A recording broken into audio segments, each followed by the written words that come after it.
Kenapa kok Ibu tidak mendaftar jadi KPPS? Saya yang atur tim saya. Saya ketua KPPS.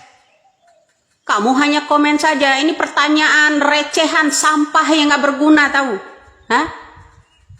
Indonesia itu sulit sekali, ya, mencari orang jujur, tegas, sulit sekali. Indonesia itu. Buat apa rakyat Indonesia dibodoh-bodohin, disuruh ke TPS, disuruh kirim kotak suara, kertas suara dikurang-kurangin. Buat apa kalau kemenangan itu udah di rating sebelumnya, udah di setting sebelumnya, udah ditentukan yang menang akan menang siapa, akan ditentukan oleh KPU, nilai yang akan diangkat itu berapa. Indonesia ini tidak bodoh, lu paham? Jangan samakan lagi dunia zaman sekarang digital canggih ini disamakan dengan zaman telegram Soeharto, bro. Segala macam harus dieksplor dulu, harus disensor dulu. Tidak bisa.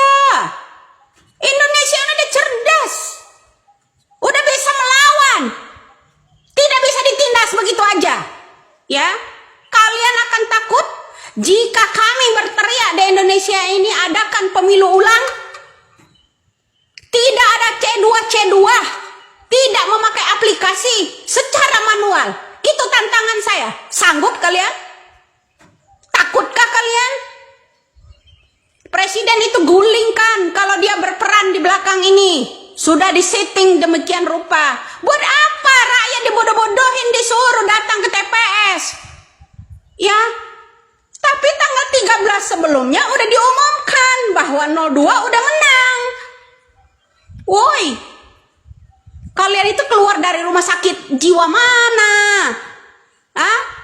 Belum juga pemilu udah dinyatakan menang. Terus kemudian pemungutan suara belum selesai. Udah keliling Jakarta menang. Permainan orang gila, tahu? Mau capres, orang gila mau capres. Setiap dia nyapres bikin gaduh di Indonesia, ya kan? Setiap dia menyapres bikin gaduh di Indonesia, sujud, memenangkan sebelum pemungutan suara udah berteriak menang, udah keliling pesta. Ini pentolan-pentolan Pak Jero panjang jenggot, otak separoh, yang model begini. Kau kira Indonesia sekarang ini bisa kalian tindas semacam Soeharto? Tidak bisa. Biarkan rakyat Indonesia muda-mudi, pemuda-pemuda, tua muda melawan dengan cara-caranya. Kamu ingat perjuangan orang aksi-aksi 98, aktivis-aktivis 98. Betapa sulitnya menggulingkan seorang Soeharto, mengeluarkan darah, bahkan menghilangkan nyawa. Ini akan terulang, ini akan terulang. Kamu lihat aja nanti. Kalau KPU tidak jujur, kenapa Bapak Jokowi diam saja? Adakah kena sanksi KPU? Atau petugas-petugas KPPS dikenakan sanksi? Adakah diklarifikasi di publik? Adakah? Tidak ada. Semuanya diam kalian.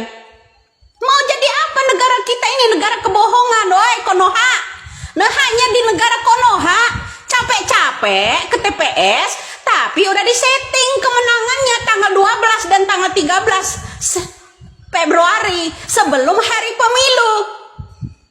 Jam 11 siang sudah keliling Jakarta menyatakan bahwa dia menang. Udah telepon sana, telepon sini, udah pesta menyatakan bahwa dia menang.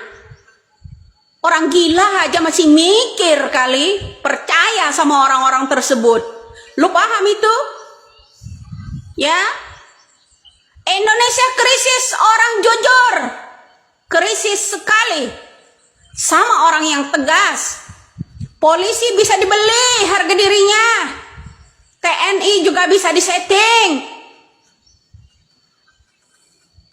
Polri juga disetting. Ayo, teriakkan.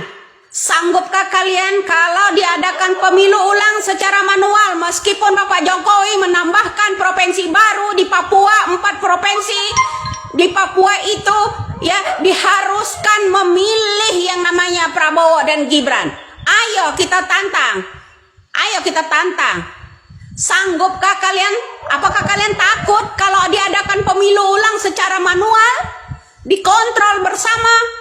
Tidak pakai yang namanya aplikasi robot dan segala macam. Ya? Berani kalian? Berani nggak? Kepung aja tuh KPU. Kalau KPU tidak berpihak kepada rakyat, tidak ada jujur, buat apa kita punya KPU? Buat apa kita punya Bawaslu, Badan Pemilihan Umum? Gak ada. Badan pengawas itu buat apa? Buat apa kita Indonesia kalau yang di dalam untuk menegakkan perdamaian, untuk yang namanya menghasilkan pemilu yang damai, tidak curang, KPU bisa dipercaya, KPU jujur. Untuk apa kita hidup di Indonesia model begini? Untuk apa diadakan pemilu? Kalau KPU aja udah digenggam oleh Jokowi sedemikian rupa, buat apa? Tidak menyangka saya Jokowi diam-diam ternyata dia busuk seperti ini, menghancurkan segala aturan di negara Republik Indonesia ini. Ya, saya sebulan lagi sebelum pemilu saya udah cuap-cuap yang namanya di media sosial. Saya kan udah bilang, jika Bapak Jokowi tidak berhasil sebelum hari pemilu menggunakan manipulasi, dia akan menggunakan KPU. Toh ternyata 100% nyata omongan saya. Ya toh? Kenapa? Apa? Pertanyaan Anda itu recehan, sampah, tahu nggak? Paham?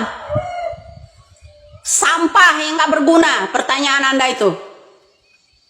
Kami mengetahui ini semua. Saya bisa bicara itu berdasarkan fakta karena saya juga turut ada di lapangan. Lu paham? Jangan bilang kami ini tidak mengontrol, tidak memantau. Nggak boleh apa Indonesia ini ya bersuara lantang begitu, nggak boleh.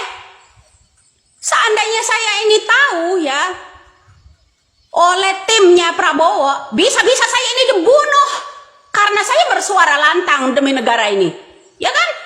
Dari dulu saya tidak akan pernah mundur. Suatu saat akan terkuat. Saya hanya menantang KPU, suruh rakyat Indonesia ini pemilu ulang secara manual. Titik. Berani? Akankah takut paslon nomor 2 itu kalau diadakan pemilu ulang? Takut? Ayo, kita tantang mereka. Jika memang Indonesia ini tidak ada lagi orang yang bekerja di KPU itu secara jujur, ayo bubarin itu KPU. Bikin sebuah kerajaan Indonesia. Ya, Raja Jokodok, gitu dong. Raja Mukidi, gitu. Buat apa membodohi rakyat? Semua berbondong-bondong disuruh ke TPS, tapi kemenangan udah disetting sebelumnya tanggal 12 dan tanggal 13. Salam waras. Indonesia tidak akan pernah diam.